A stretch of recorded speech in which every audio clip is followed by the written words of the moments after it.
Welcome, everybody. Really glad that you're able to join us. We'll start with introductions and then we're going to jump right in.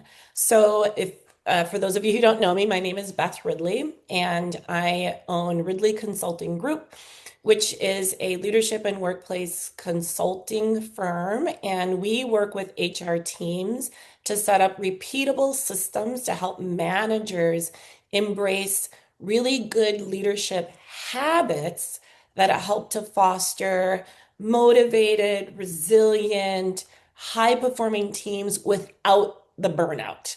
So we believe in not necessarily taking people out of their work to do a lot of training. People don't need a PhD in different topics. We equip them with some micro learning and things that they can implement right away and become better leaders on the job and things that they can do in their day to day. So that's what I do. Amy, I'll let you introduce yourself. Yeah, so my name is Amy McClure here in Dubuque, Iowa, and I work for Health Check 360, but am a specialist on our Engage 360 product, which is all about getting feedback to managers. So it's kind of a non-traditional survey tool, and we really want to help managers get the feedback that they need so that managers can be better. And when you have better managers, you have better organizations, and really focus on how we improve organizational culture and create engaged workforces. So happy to be here today with you, Beth. And Amy and I tag team sometimes on clients. I think we've got a really nice partnership because I can help clients develop some new leadership behaviors with micro learning. And Amy, I think the way that you approach measurement is almost micro measurement. Mhm. Make it Yes. really easy, nimble, ongoing, as opposed to expecting people to like take this, 25 question survey once a year. And so you can maybe tell us a little bit more about that. But that's kind of like how we ended up teaming together. Absolutely. Yeah. All about creating cultures of feedback, cultures of trust. And that's ultimately going to prevent burnout. So I'm excited to dive in today about more about preventing burnout because I think Yeah. that's something we can all maybe relate to or feel at different points. Exactly. Sort of a hot topic that never seems to go away, but we are learning more about burnout and the root causes, and that's what we're going to get into today. So it's really about, how do you get high performing teams without the burnout and sustain that high performance without the burnout. So the things that we're going to talk about is just really uncovering the root causes of performance issues that might be getting in the way of what you would consider to be high performance. We'll learn about what people need to perform at their best. And then we want to make sure that you walk away with some really practical, easy to implement things right away. So, some tips and tools that you can implement right away to help sustain high performance amongst your teams.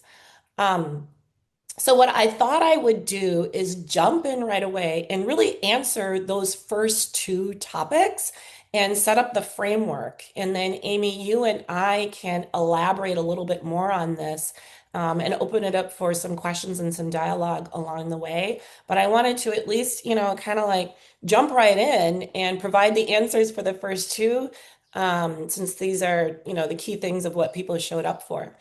So I'm going to start with just really, I think the whole philosophy around what it takes to have sustainable, high performing teams.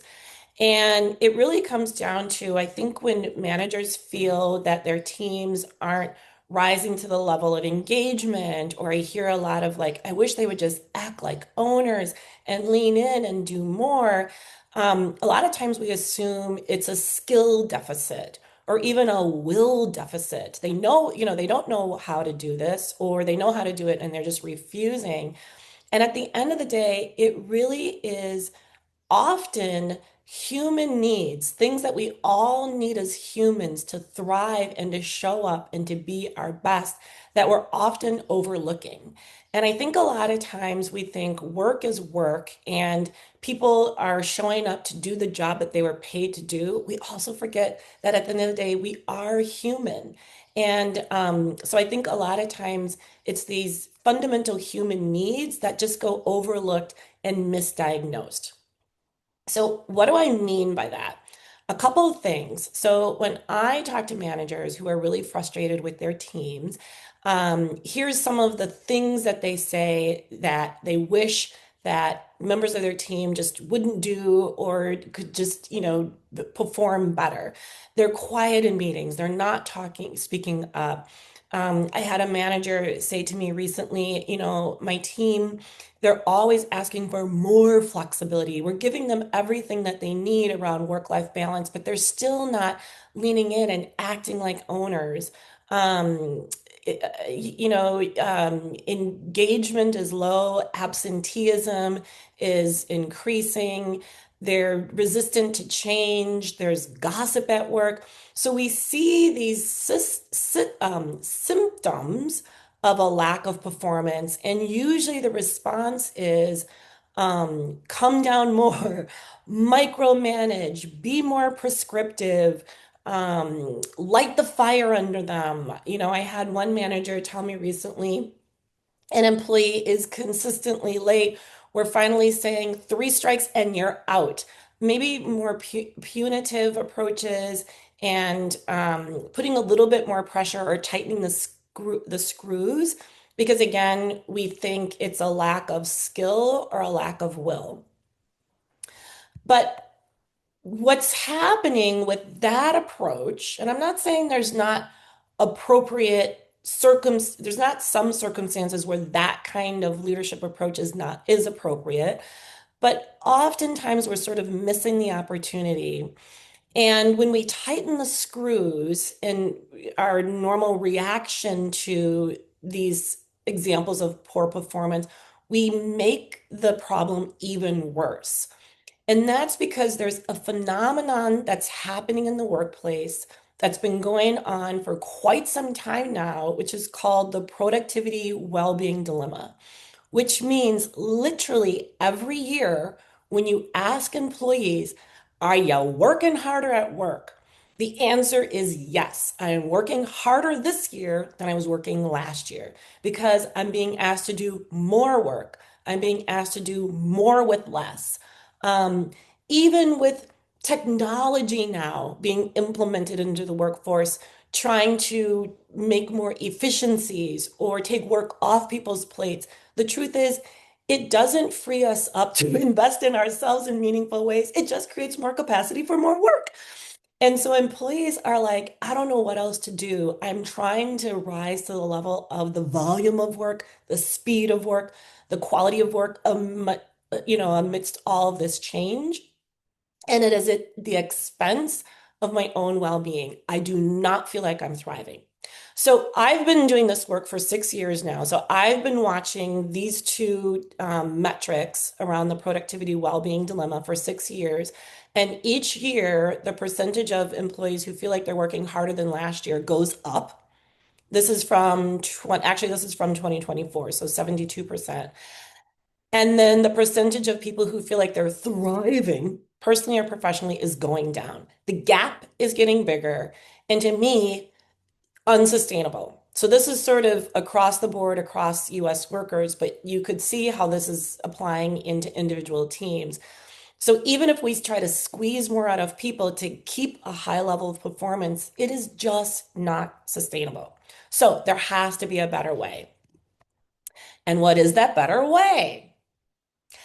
So, what I've noticed of leaders who are able to help their employees achieve a high level of performance, but in a healthy, sustainable way that doesn't result in burnout, it's not because they're pushing their team harder, but they're really investing in those foundational human needs that we all need to thrive and to actually do our best and to actually be intrinsically motivated at work and resilient to weather all the changes and the storms that are in our path. For lack of a better term, I'm calling this approach holistic performance management because we're used to wanting high performance. And I think you only get to high performance when you think about engaging people as whole humans and not forgetting about that human need because we're human beings at work, not human doings at work. Amy, I don't know what you think about that term holistic performance. It's new. I'm trying to coin it. I don't know if it's going to catch on, but that's I sort of what love it. I'm on it for now.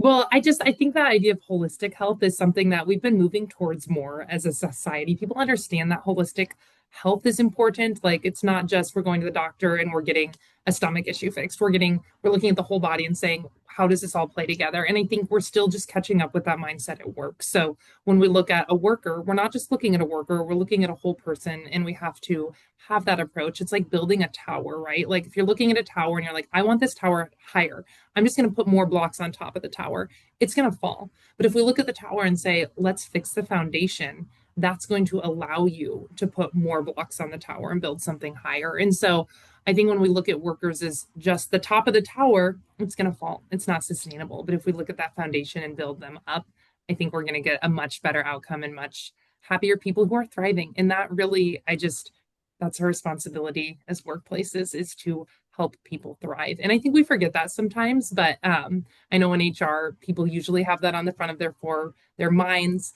of how do we really help people thrive, not just get through. And so, yeah, holistic. I think holistic is the way everyone's kind of moving. And yeah, let's talk about kind of how we get there. Yeah, and you make a really good point. I love your description around that, but a couple of things that you said to me really stand out. One, we are getting wiser and more mature as we think about mental health being more normalized in the workforce, in the workplace, and I do think that sort of that awareness is one thing that needs to happen in order to shrink this gap. I mean, everything starts first with awareness, right? Then we can develop strategies. So you and I are going to start talking about what are some of those strategies, but I do think a good sign of this productivity well-being dilemma is what you said, Amy. We're aware of it now. That's step one. The other thing you said is most HR professionals, HR teams are aware of this. So now the question is, how do we make their lives easier by getting managers to think about what it means to lead and manage in new ways and not the old traditional ways where maybe leaders thought, I'm a leader because I've got strong technical skills, deep subject matter expertise and I know best and we're going to lead in this way, but like, I'm going to lead, you're going to follow. It's really more about having the mindset of I'm here to create the environment for people to thrive, like you said, Amy. And some of that means I also have to carve out some capacity in my time and in my mindset to also nurture the fundamental human needs that we all need in order to thrive. So it's just a different leadership mindset. Yeah. And we know that managers too, when you look at those numbers even more specifically with who's thriving at work, that manager number I think has gone up as people who are not thriving. So that Yeah. particular set of people is struggling, definitely needs more support. And I think that starts with feedback because of course if we build up our managers, we'll build up our organizations. So Yeah. I don't know the exact statistic, but I know that it's pretty high when we start looking at Yes. specifically manager burnout as of late. It's bad. And I think for a lot of Yeah. the stats that we're going to show, it doesn't necessarily break out employees versus managers, but managers are employees. And I agree with you. Managers are super struggling because they've got their employees to deal with and then themselves. And a lot is now falling on managers. Like we're sort of learning systemic organizational changes really only take root when it's sort of led team by team, and that comes down to the manager. And there's a lot on managers' shoulders these days, and it's hard for them as well. Mhm. Okay, so this concept of holistic performance management, I'm just going to set this up a little bit more, Amy, and then we're going to dive into the details around this. So, investing in the things that help humans thrive as a portion of what it means to be a good leader, so you can drive high performance without burnout. What are those things? So, I call them the three C's. So, and I'll sort of get to how I came to these three C's, but just let me describe the three C's for now. Three C's to make it kind of easy. Again, thinking about managers, oh my God, there's so much on their plate. How can I make this easy and memorable for them? So if managers can think about leading with these three pillars in mind. So the first one is creating, I call it comfort, or it's really trust and psychological safety. So the environment where, again, people feel okay and confident speaking up and not fear of, gosh, what's going to happen if I say what I really think or believe or what's on my mind. as well as being comfortable and confident showing up as who they are, right? So we know that that's one of the things if we want people to be confident, rise to their best at work, be resilient, they need to have that sense of psychological safety and trust. The second C is connection, which means that people feel that their work is meaningful. It's more than just a series of tasks. It ladders up to something that they feel has purpose and meaning. So, a connection to meaningful work is another human need that we all have to feel like we're thriving, to be more resilient, to be intrinsically motivated. And the third C is contribution. All humans want to feel like they matter. And that means, people ask for your ideas. They lean on your expertise. They take you seriously at work. So these three C's. I'll back up a little bit, Amy, before we start unpacking these. And just so you know, I didn't pull these out of my hat. I really looked at what are best practices, not just from a strategic, technical leadership standpoint, but really from that psychology and what humans need to be their best in work and outside of work. And so I really look at positive psychology, which is the scientific study of what makes humans thrive. I look at belonging, which is the fundamental need that we all have to feel valued and accepted, which is the foundation of our sense of self-worth and self-esteem. And Amy, you introduced me to the US Surgeon General's pillars of a healthy workplace, which are so complementary to positive psychology and belonging. Now, my job as a leadership and workplace culture consultant is to digest the best of the best, but make it very practical, doable for leaders. And so nobody has time to, sift through and go through all of this. No one wants a PhD in this. They just want to show up as better leaders. Hence, that's how I came to the three C's. I sort of pulled what is most common across all of these elements of what we know people need to thrive. And really, it comes down to these three things are most common and consistent across all of these best practices. Um, Yeah. I was gonna say, and you can look at different ways to say it or different sources that they all kind of say the same thing. And I think at the end of the day, people are asking three questions, right? Am I safe? Am I cared for? And do I matter? And I think those three things, like, is everything okay? Do people care about me? And am I making a difference? Am I mattering? Am I contributing something? Like those three things, if those are answered, I think that just really elevates kind of the environment for sure. But just those hmm. three questions. All right, turn it back over to you, Beth. Yeah, no, you have such a nice way of like a poetic way of saying what I'm trying. I'm more clinical, you are more poetic. I wrote that down. Don't be surprised if you see that in a LinkedIn post from me tomorrow. Am I safe? Am I cared for? And do I matter? I love that. Yeah, I mean, that's even a more tangible way for leaders to show up with this more holistic performance mindset. Now, okay, well, um, sometimes fear is a motivating factor for people. I think everybody on this call, we probably don't have to twist their arms to show the benefit of what we call holistic performance, but your managers may not.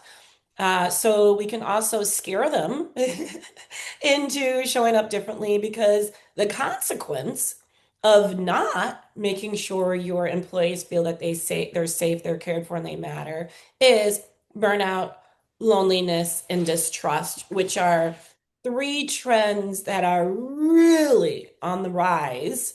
And we're going to unpack these and also show how each of these shows up at work as performance issues, when again, really, it may not be a matter of lack of skill or lack of will. It really is an underlying unmet human need or an underlying human need that's not being met. Yeah. Okay, so I'm going to pause here and just see if there are any questions thus far or comments. And if so, go ahead and put them in the Q&A. And I don't see anything so far, Amy, do you? Or I don't We don't know. see anything. No, just a bunch Okay. of Wisconsin locations. Yes. chat, and I want to make sure that, oh, here, I'm just going to click on Q&A. Okay, so nothing yet, but go ahead. And if you have questions, put them in Q&A. And if you have comments, you can put those in chat. So, well, shall we move on then?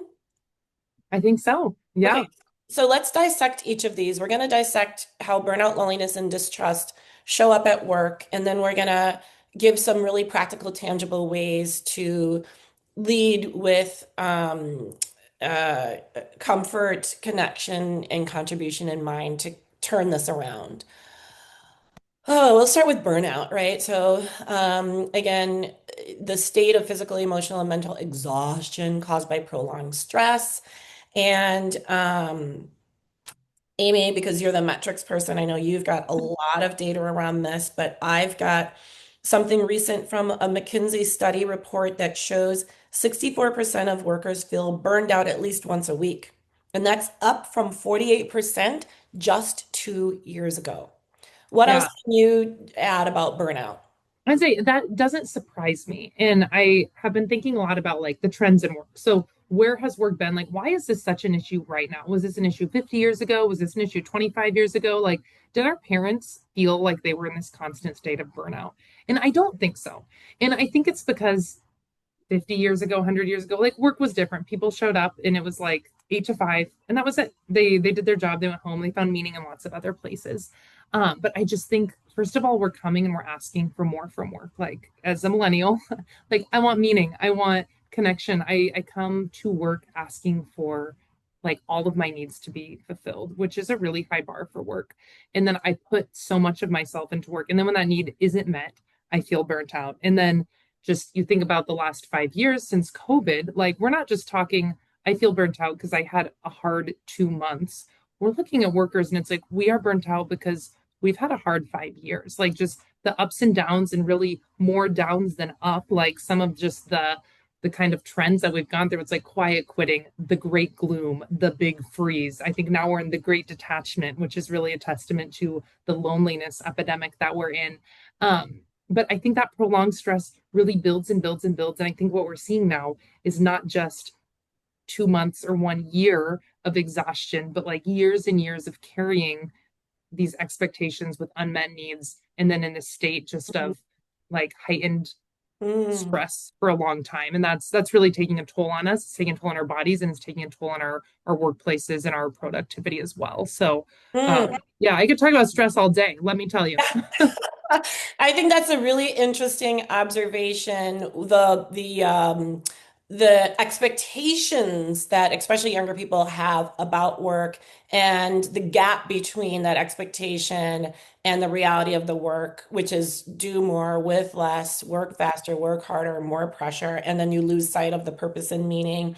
And the other thing that I will add to what you said is a lot of what I hear from the managers I work with is employees are coming with a lot of personal challenges. And those could be everything. I think we're in a season now where there is a lot of unemployment. And so someone may be showing up at work now, they are the sole breadwinner in their family, and that's extra pressure. I mean, there's sort of the evergreen challenges, caring for young ones or older people in your family. But I think there's sort of outside changes that we have no control over, the economy, the weather. People are sort of dealing with, climate disasters, these things that have headlines actually sometimes impact us as humans. And it's hard to just compartmentalize and come to work and put on your game face. It's just one more stressor on top of everything that you mentioned. And the awareness of all of it too. I know with social media, I'm so much more aware of all the good and the bad things happening in the world too. And I think I carry that in a lot of ways, just reading the news. Like we're constantly 24/7 exposed to everything that's going on. And I think that just kind of creates a heaviness in the way that we show up sometimes. And I think that takes a toll on our ability to thrive. Absolutely. And so, what does that look like, right? Again, what we think might be skill issues really comes down to we just have to address these underlying human needs. And when we can do that, there's opportunity to get to better.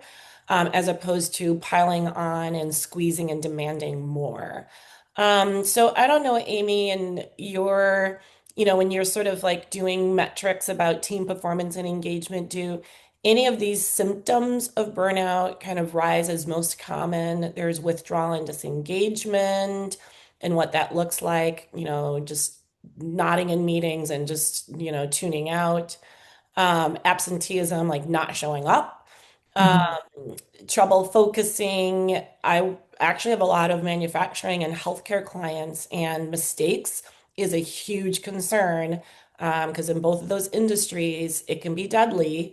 And so a lot of times people aren't absorbing their training. And what is it? These are smart, competent people. You hired them, but training is just not sinking in because they're distracted. And then also conflict and negativity. We hear a lot more about incivility at work. People are just short and impatient with one another. Um, Gossip, criticism. Amy, what stands out as something just across the board that you're seeing more of?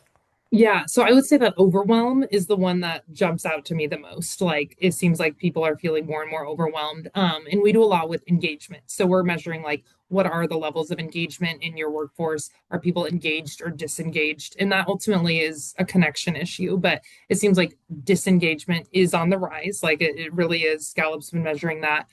So that really is manifested in a lot of ways. And I think the source of that is stress. Like we've that quiet quitting trend really, I think, has had an impact. And I think that has affected the way that people are showing up, the way that they feel engaged, the way that they're connected, and it's just all of the burden. It, yeah, results in a lot of overwhelm, which, yeah, a lot of mistakes happen in fields that making a mistake is costly or costing of a life. And that is um, just overwhelming to deal with. And it just builds on more pressure. So yeah, I guess I'm seeing all of these, but engagement's kind of the one that we measure the most.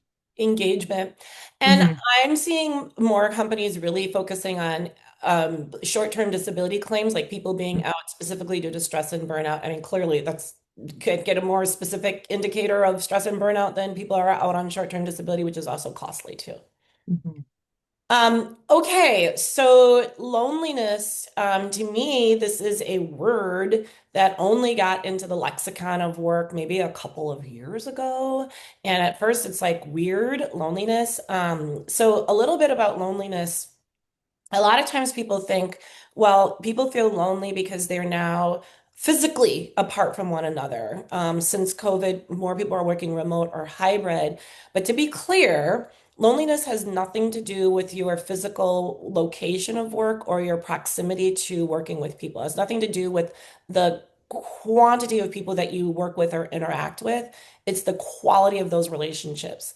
So loneliness really is that gap between the quality of relationships that you want and the quality of relationships that you have. You can work in the office with a large team, interacting all the time and feel lonely because those are superficial transactional relationships. You can work remotely by yourself and really only have a couple of touch points during the day and not feel lonely if you feel that your relationships are meaningful and not superficial. I think maybe a word that translates maybe better in most workplaces is just sort of like the transactional nature of relationships and feeling connected or disconnected. Um, what can you tell us what you see about loneliness, Amy? Yeah, I would say it's about connection. And I think it's definitely possible to make those connections working remotely, but I think it's just a little bit less natural. And so I think there is a struggle when people are remote to say, okay, it's just a little bit harder to make those connections. But I love how you talk about that gap between the expectation and then reality, because I think that's where most frustration really across the board in life happens. And I think when we look at disengagement, it's like, well, I was expecting my job to fill like all of my needs and to be my level of fulfillment by this job, and then it doesn't, and then that's where we get disengagement. And so same with loneliness. When I expect connection, and we really need it, we crave it and we want it, but when we are only looking to our work to fulfill that, it really is a high bar, and then we feel lonely and disconnected. And so, yeah, I love how you point out I could be working remotely and have a couple really quality interactions, and that is going to fill my loneliness bucket or my need for loneliness even better than someone who perhaps is in customer service, just answering the phone all day, having those really short, like couple minute conversations that are not fulfilling. And those can even be draining to a point if they are not of quality. So, quality over quantity, always in everything, I would say. But yeah, I like that distinction here about What's lonely interesting, and burnout. what you said is people can feel lonely if they're only focusing on work and don't have other outlets to fulfill themselves. But here's the catch. We spend so much time at work. We do. So it's like, okay, but this So is the reality. We're here. So work, even how can we more do this? Yeah. even more reason if you cannot overlook as a manager the importance of those meaningful relationships. It might get your employees to want to spend more time at work because work might be the one place where they do feel that sense of connection. There's an opportunity there. Yeah. A And this is couple a of, question. oh, Yeah. sorry. I was just saying, Go oh, ahead. go ahead. I was say this is a question like that, am I safe? Am I cared for? Like, does someone care about me at work? And I think just knowing that just one person cares about us on a deep level beyond our productivity can really just elevate this out of that gap of loneliness. Just Yep. does someone at work care about me? That's important. Go And we ahead, Beth. have to break the cycle. We get so busy with work that we think, oh, team building is silly, don't have time, we don't need it. Because we got to get back to work. So just a couple stats here. Amy, I don't know if you knew, 52% of US workers say they feel lonely at work. And out of all sort of the segments of employees, however you want to dissect them across demographics, what do you think are the top three loneliest employees at work or loneliest people at work? I'm going to guess managers. Is that one of them? Yeah, they're number Managers is one of them for sure. Yeah, managers are struggling. Does anyone want to put it in the chat? What do we think? So we know three loneliest groups. Managers. one. Any other guesses? I have a couple other guesses, but I'm curious. Um, Anyone else want to and I guess? think we do have a question in the chat, which I'm going to get to right Okay. after this. Um, I'm gonna guess are young people, yeah, and you're then right. like young people, and then the second, and then the third, remote workers. That's probably wrong. No, It's I was wrong. Okay. it's men. I'm gonna say it. I'm gonna move on. Oh, I'm not gonna get myself in trouble with that. I'm just gonna say it and moving on. Managers, for obvious reasons, you just harder to make those meaningful relationships because you can't have favoritism or anything like that. And who do you talk to? And oftentimes, your peer leaders are competitors and not confidants. Um, Early career professionals, they haven't had a lifetime of building up professional relationships. They're entering the workforce for the first time. They don't really know anybody. Um, so if you really want to invest in the three C's, low-hanging fruit, little effort, high impact, is think about that in your onboarding and your early career professionals because they do feel the loneliest. And then with men, I'm just gonna leave it at that. Oh, Um, so we'll get to the impact of loneliness, and let's talk a little bit about this, and then I'm going to pause and take the question that we do have in chat. Amy, what do you see? So obviously, when people feel disconnected, right? You show up at work, you don't feel like you can trust the people around you, or you just don't have like a genuine connection with people. A lot of times, actually, people don't. You think, well, I'm holding this event for team bonding. Hear a lot of people saying no one wants to show up; they just want to leave, and it might be because that loneliness has seeped in, and it's like now it's almost to the point of like distrust. Um, so yeah, emotional distress, reduced engagement, strained team dynamics. Anything to add there?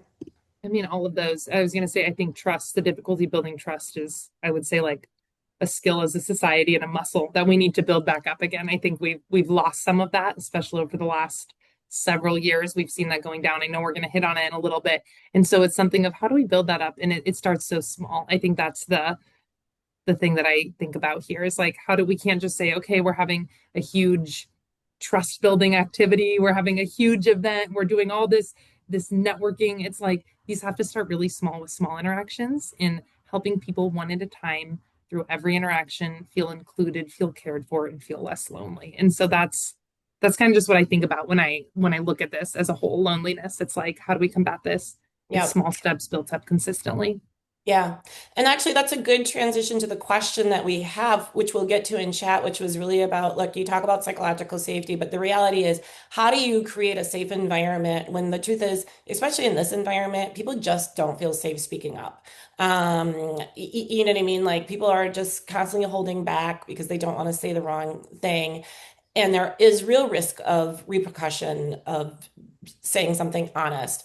It really comes down to you can't really change anything sort of in that moment. You have to plant the seeds so people see through your words and actions that this is a safe space. We'll actually go to the next derailer of performance quickly so that we can spend more time on practically speaking. How do we implement the three C's with some tangible examples that can hopefully answer that question as well.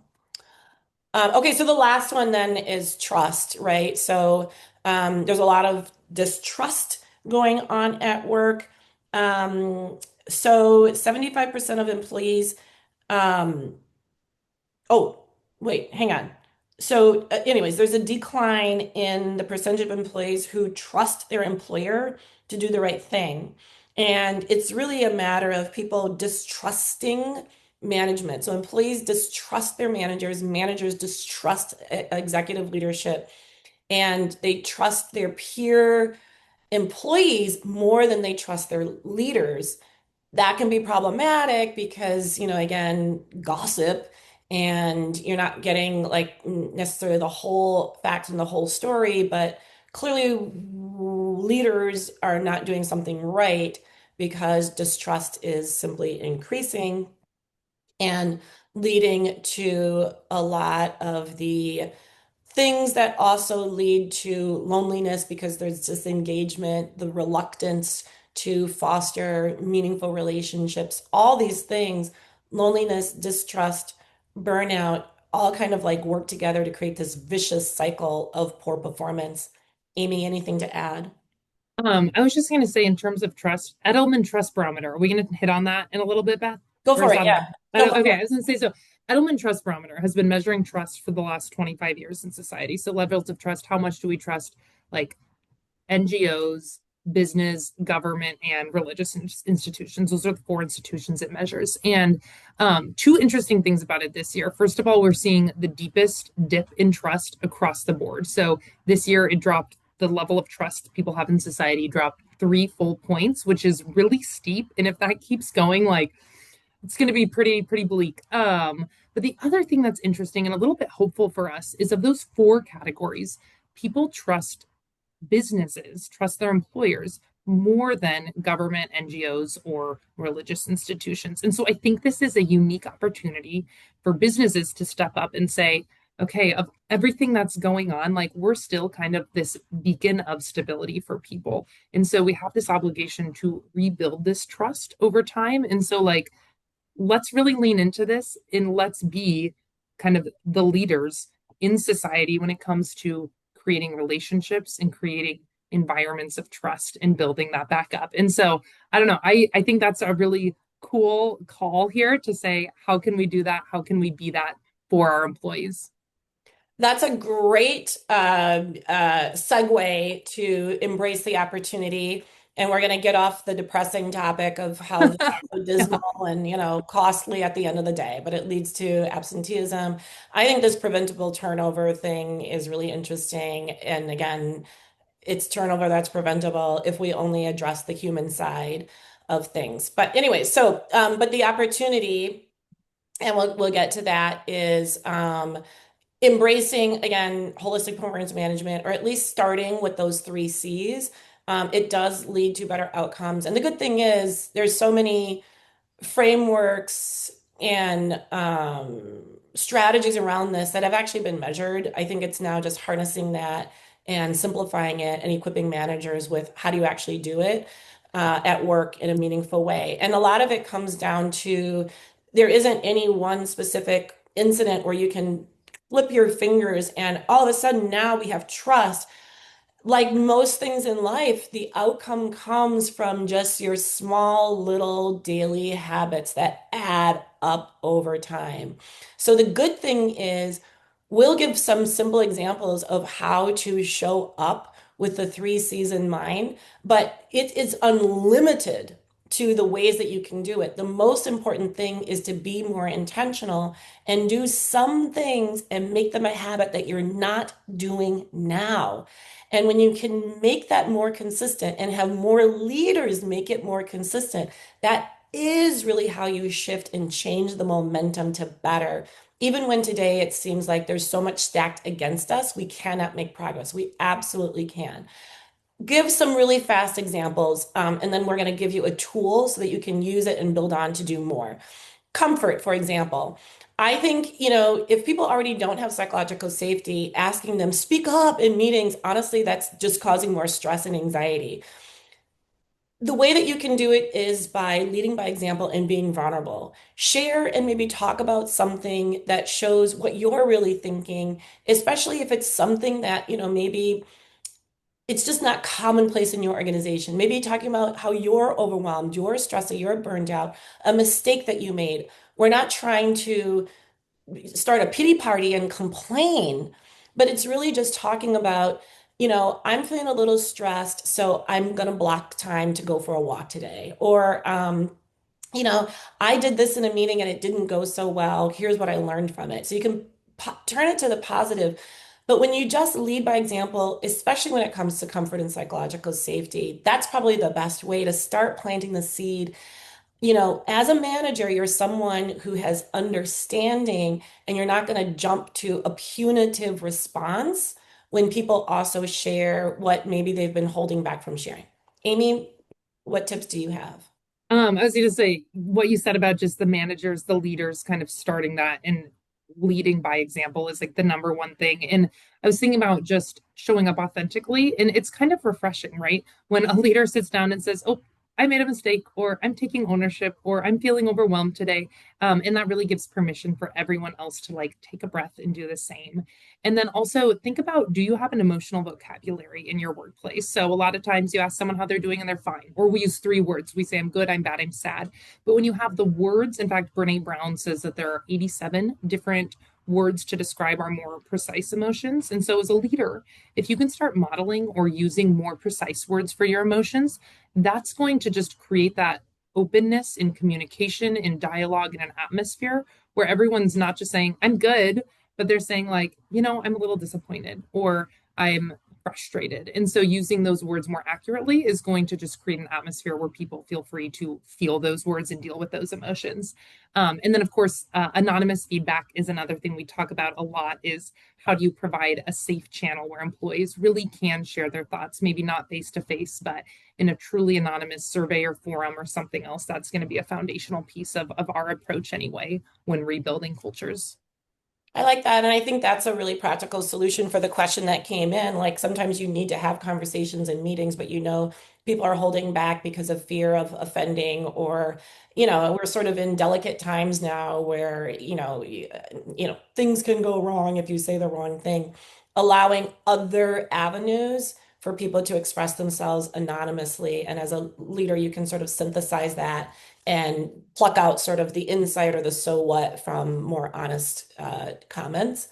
Connection, again, making sure people feel a sense of purpose. Um, Something you can always carve out 3 seconds in a meeting to have different people share mission moments. I always like in one-on-ones to always ask someone, what motivated you this week or inspired you this week or made you feel good this week, and understanding what those motivators are and maybe trying to figure out how do we create more of those opportunities, more of those experiences. Amy, your favorite ideas? Yeah, I was gonna say this, I'm gonna bring it back to feedback because that's really what we specialize in is how a feedback tool can be a point of connection too. Like sometimes people don't feel like, I guess, emotionally vulnerable, but just giving them that space and that opportunity to share their feelings like really creates connection. And if you do that over time, it's like a chain. Like you literally have a chain of little connection moments where you have that communication continuously. And then the third C, the contribution. And this, it works really well when you just invite different team members to lead, open, or take a role in a meeting. This also takes the pressure off of managers to always be the one to do everything. And a lot of times it shows that there are different approaches, different styles, gives people an opportunity to shine in their own way. And that's a subtle way. And again, it's really about not any one big moment, but small little things that you can just make traditions in your team meetings or habits for yourself as a leader through your own self-reflection or how you show up in your daily interactions. Yeah, and I'd say contribution ultimately is connected to that engagement piece. So as we're measuring engagement, what that really is measuring is how connected is an employee to their work? How much do they feel like they're contributing? And so I love a strengths-based approach to leadership, right? Where you're getting to know like, hey, employee, what do you love doing? What are you good at? And how can we let you do more of that? And so really leading from this point of I want you to be doing what you enjoy and what you're good at instead of I want you to do these because this is what you have to do. I think that really creates an environment where everyone feels like they can contribute in a way that they want to and they feel comfortable and where everyone can shine. Now, of course, these are just idea starters. Like I said, there isn't any one specific playbook to how to do any of these, but I know sometimes managers are like, just tell me what to do so I can do it, and I don't have time to think about it on my own. So, if I have a chance to put it in chat, I will. But if not, when you get the recording of this, I'll include this in the email. So this is just a cheat sheet that I put together. So it's really sort of the list of the common performance issues that show up as symptoms that we talked about, what the most likely underlying unmet human need is, and then suggestions on specific habits that sort of invoke the three C's that you can weave into your day to day. And this tends to be a really easy way for leaders to, again, get to better. It'll never be perfect, but there's a huge opportunity just to get to better. Now, I know what you're probably thinking. This is great for those leaders who are already inclined and motivated. But what about those leaders who this is just not how they're oriented? I work with a lot of more technical companies, so think engineering firms, law firms, where many leaders rose to leadership due to their subject matter expertise, their technical skills, and this whole human-centric, holistic performance just isn't their wiring. Well, we got to rewire them. So this is a little bit of the work that I do in my consulting. I call it the holistic performance system. How do you create those repeatable habits on scale in an organization? And there's really two components to this. One is a self-serve digital tool. It creates just little bite-sized explainer videos, 2 to 4 minutes max, and simple action ideas. Again, no one needs a PhD in this. People need to work. They're already overwhelmed with the volume of work. Equip your leaders with just enough and an idea if they want to be told, you know what, just tell me what to do. It also comes with a digital version of me. If someone wants to role play, the idea sounds good, but practically speaking, what do I say? How do I, communicate this? And then it also includes more specific content drops on really hot topics that might need a little bit more surgical guidance, how to give feedback in a way that doesn't destroy purpose and meaning, leading across generations when expectations of work are very different. That's self-serve, right? So if you're an organization, just give me as an HR leader what I need to coach my managers, you can do that. If you're looking for more hand-holding to drive adoption and accountability, my team comes in. We lay all this out in a roadmap that all managers and leaders can follow. We have touch base sharing sessions really quick. If people know that they got to talk about something, they're more likely to do something. And then also workshops that engage all employees, because at the end of the day, everyone contributes to the culture. It's a little bit easier for leaders to try something new if there's the expectation of we're going to try new things collectively in the organization. Um, I'll make sure when I follow up that you get a link if you want to learn more about that. And Amy, in your company, you also have fresh ways of helping people drive this accountability for leading in a way that doesn't leave human needs unmet, if you want to share about that also.